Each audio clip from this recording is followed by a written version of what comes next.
Welcome to Thrak Attack. What's your adventure?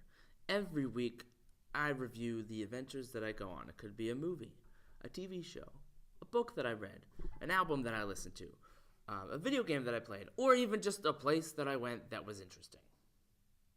So, I'm going to go through the adventures that I went on this week and review them and tell you if you should go on them too, or if you should skip out on that adventure. This week we're reviewing New Super Mario Bros. U Deluxe, Aquaman, and my hike up Kiwanis Trail. But before we get into that, let's do some news. The first bit of news is the Rock on Tours are releasing a 3-inch vinyl for Record Store Day. Not a 12-inch vinyl, not a 7-inch vinyl, a 3-inch vinyl with one song on it, Store-Bought Bones, from the 2006 album. And I really want it. It's a little baby vinyl, I want it. It's going to be so cute. But in other vinyl news, Revolver Records in downtown Phoenix is closing its doors. It's so sad to see one of the record stores just close out. It's really sad to see that way to listen to music is going away. I've shopped there a couple times, and I might go back before they close because it's 25% off all of their merchandise. So, rest in peace the store, and rest in peace my wallet.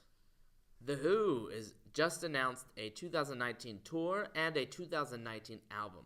It blows my mind that 60 years, these guys are still killing it. I went and saw them a few years ago. They were 73 years old and still up on stage, just rocking.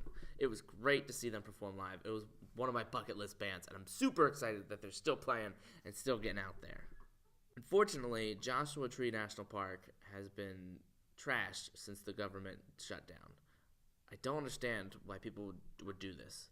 It's a beautiful place. It's one of our national parks. It's one of our national treasures and one of the best and most famous national parks in California.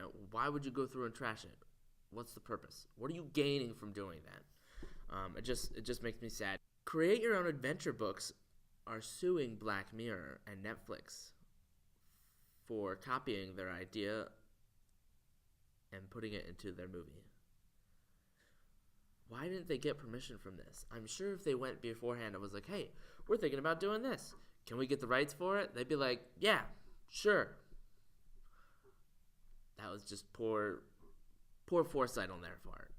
Will anything come out of it? Probably not, but it's still something to be said. I mean, like, it's not like other people haven't done this before. Like, the movie Clue did the Choose Your Own Adventure, and I don't think anything was a problem there. So maybe because they actually used the Choose Your Own Adventure books or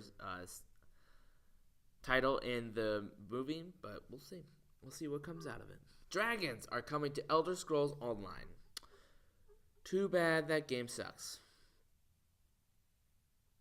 Tokyo Disney is giving out hotel keys in the shape of keyblades from the Kingdom Hearts series to get ready for Kingdom Hearts 3, which is awesome. I think that's a great nod to other properties. They're not really they're Disney properties. They have Disney characters and use Disney IPs, but it's not a presence in the parks. So it's cool to see that a video game, something separate from the parks, is making its way into the parks.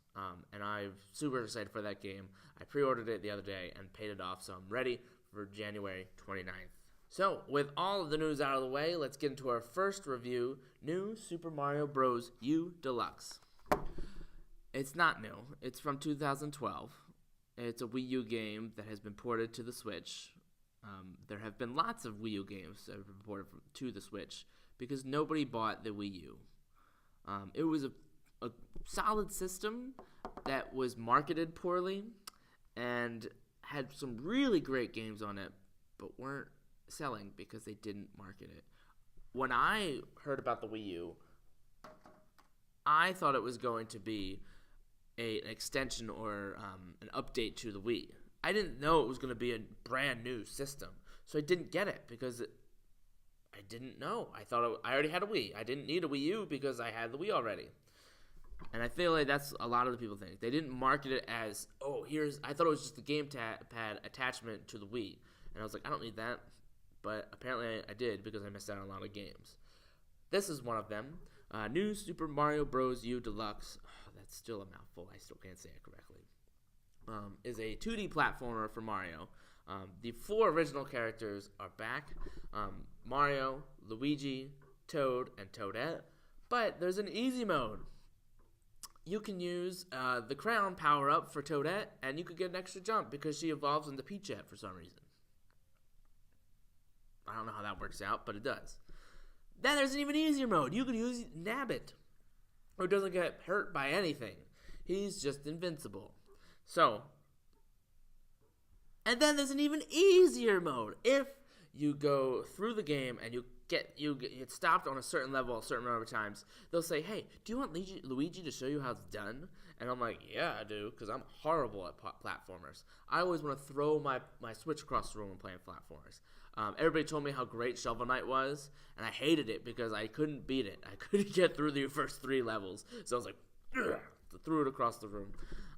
So this is the same deal. That's why I use Nabbit in this game, because Nabbit doesn't get hurt.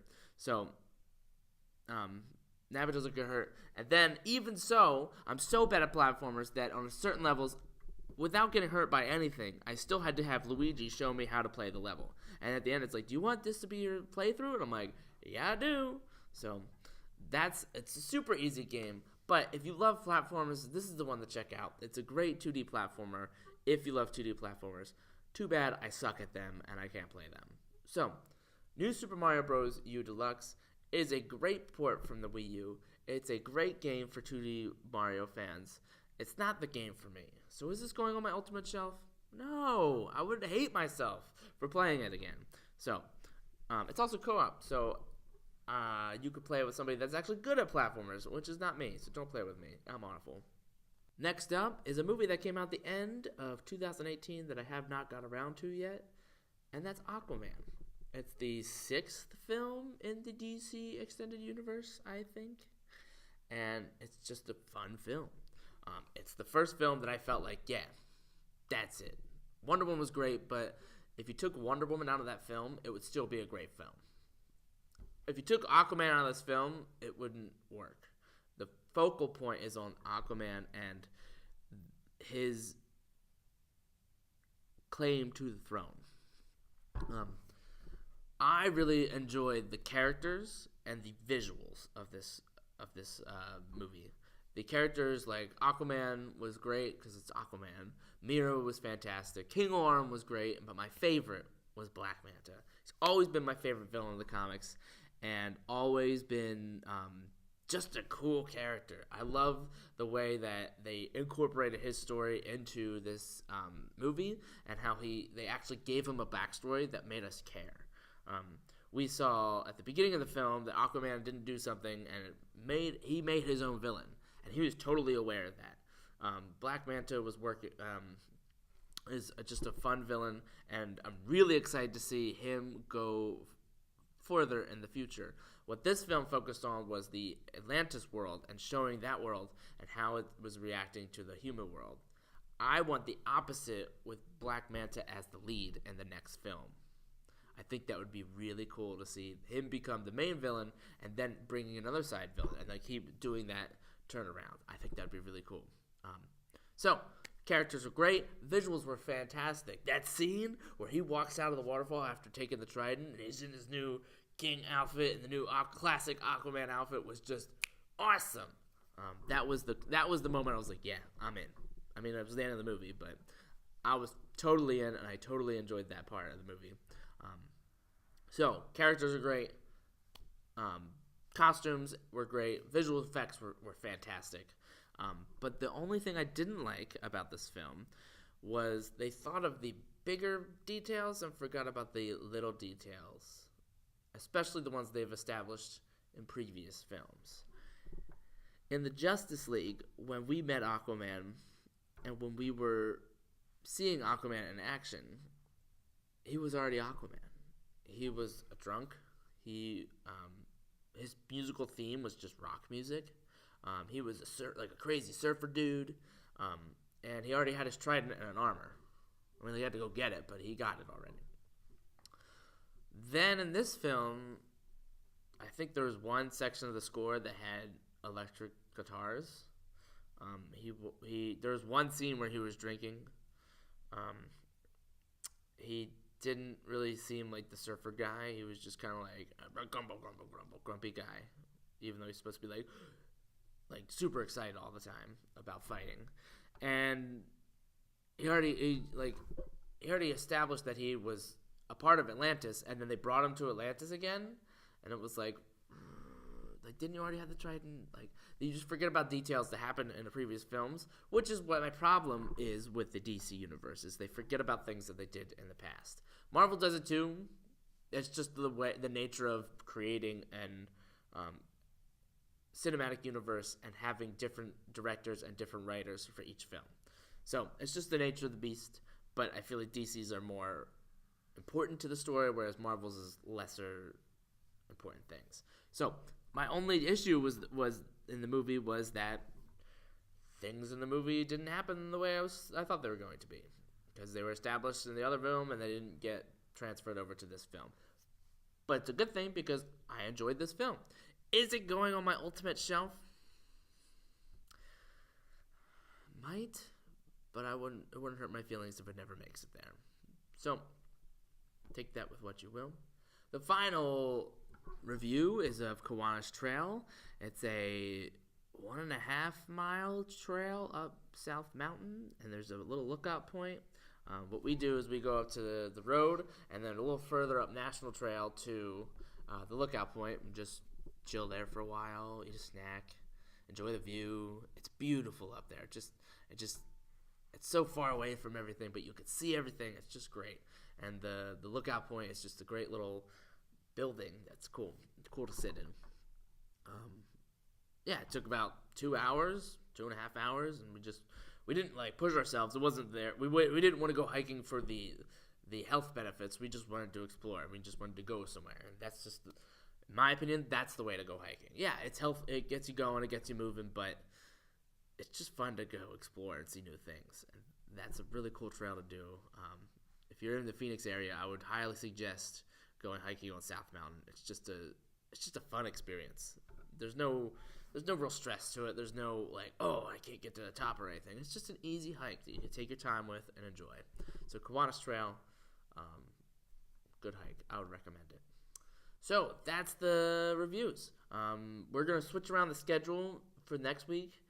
I realized that blogs on Wednesday and videos of that blog on Saturday are kind of overlapping.